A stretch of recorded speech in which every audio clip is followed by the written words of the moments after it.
Voir, nous commençons yaakaar que nous embrassons une certaine forme d'éternité bu tax ñu fàttali dañoo war a waajale suñu bopp ëllëg bu yàlla dogalee ñu delluwaat foofu ñu bañ a nekk di xeex loo xamante ne mënoon nañ ko jëmal ci biir Sénégal.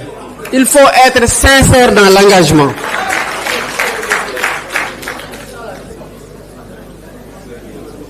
lii moo tax ba mu jàpp ne que le Sénégal ne nous appartient pas, nous les politiques. Il appartient à tous les Sénégalais. Les devanciers, nous leur devons reconnaissance et préservation du legs. Aux générations actuelles, nous leur devons protection ci seeni droit, seeni àq ak seeni yelleef pour ñu mën a am la respiration démocratique bu nekk seen idéal bi tax ñuy xeex bu tax ñuy engagé wu. Aux générations qui viennent, nous devons leur préparer un environnement politique, social et économique serein.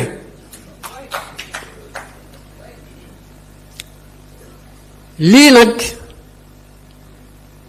responsabilité ñépp la ci biir réew, les politiques comme les non politiques.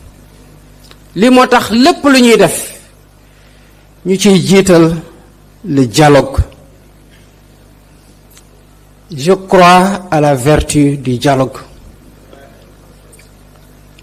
dama gëm ne réew dañ koy waxtaane, dañ koy pencoo.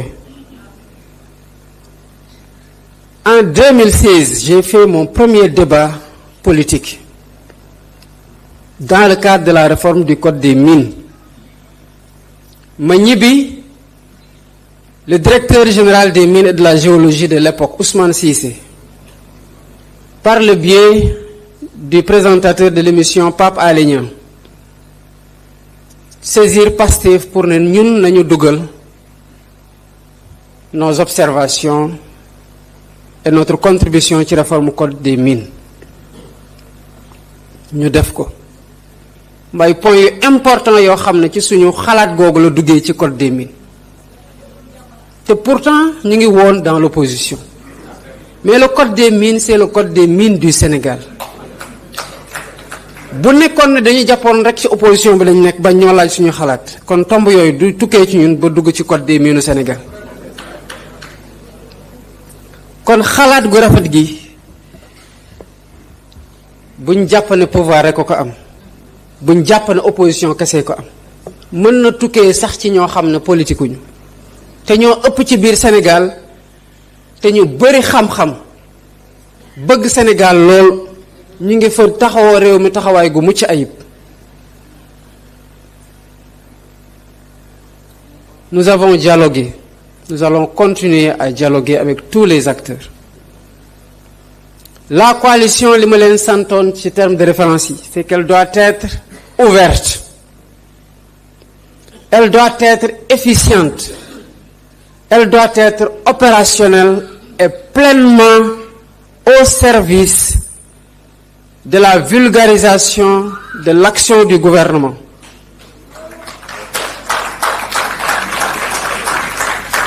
li ci des mooy déployez-vous pleinement ci tâche yooyu. La coalition doit être structurée pour être opérationnelle. loolu moo tax ñu ne restructuration. dafa am loo xamante ne nu ñu tëggee woon coalition bi ak nu mu doon doxe mënu ko woon, moo waraloon la léthargie de la coalition. loolu lañ nekk di corriger pour que coalition bi mën a taxaw sur ses deux jambes, mën a soutenir pleinement sans vaciller, avec toute la force qu'il faut, tout le dynamisme qu'il faut, toute l'efficacité qu'il faut, l'action du gouvernement et du président de la République. Ne vous en détournez jamais. Ne vous en détournez jamais.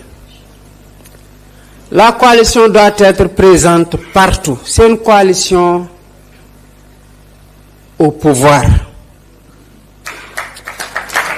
Elle doit être partout, dans tous les départements, dans toutes les communes, dans tous les villages, dans tous les quartiers. Parce que sénégalais bu nekk fu mu mën di nekk war na xam ñun ci lan la ñu nekk, yan action lañ posé, lan mooy suñu gàllankoor ci lu ñu mën, ak naka la askan wi di ñu soutenir. Parce que sans le soutien de ce peuple, le gouvernement ne peut rien faire durablement. ci lii lañu leen di woo, bu leen ci kenn jële.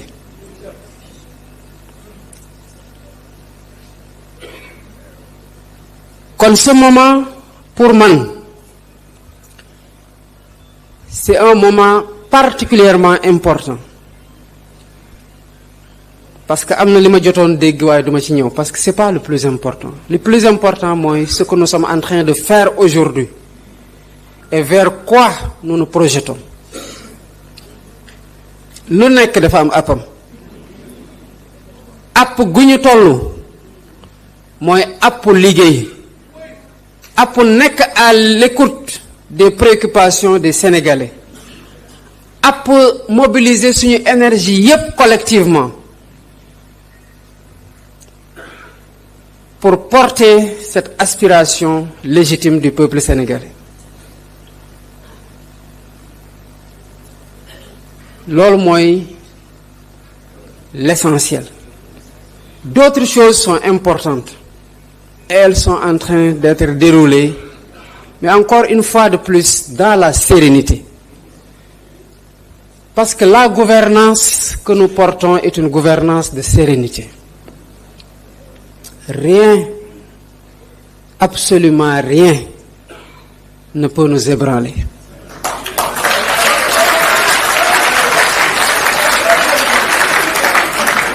na seen xel dal bu baax a baax a baax a baax. lépp lu ñuy def Sénégal d'abord la ñuy jiital, askanu Sénégal la ñuy jiital balaa ñuy xalaat sax suñu bopp. suñu baromètre c'est toujours est-ce que lii la Sénégalais yi di xaar ci ñun, est-ce que lii moo war a nekk lu mobiliser suñu énergie, est-ce que lii moo war a nekk lu ñu nekk di jëfee ak lu ñu war a nekk di waxtaane. Et sous ce rapport nous devons donner le tempo du débat et rester sur ce tempo-là que nous avons donné.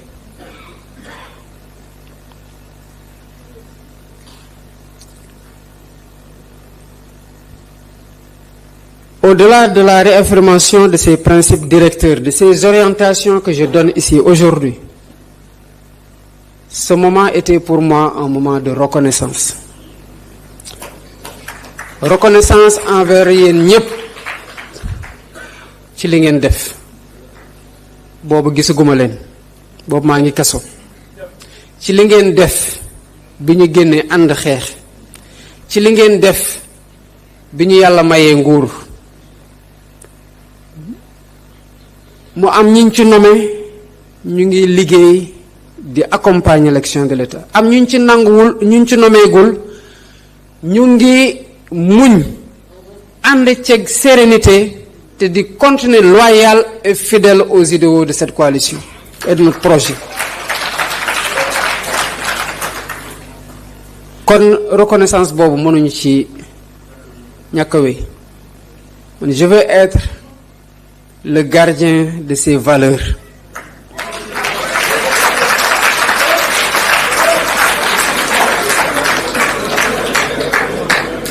Cette coalition, je ne la trahirai jamais.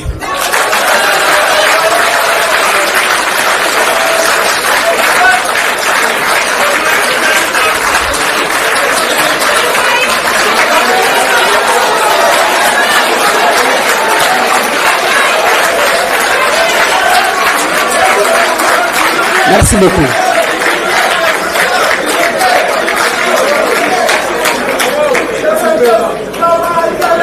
Donc,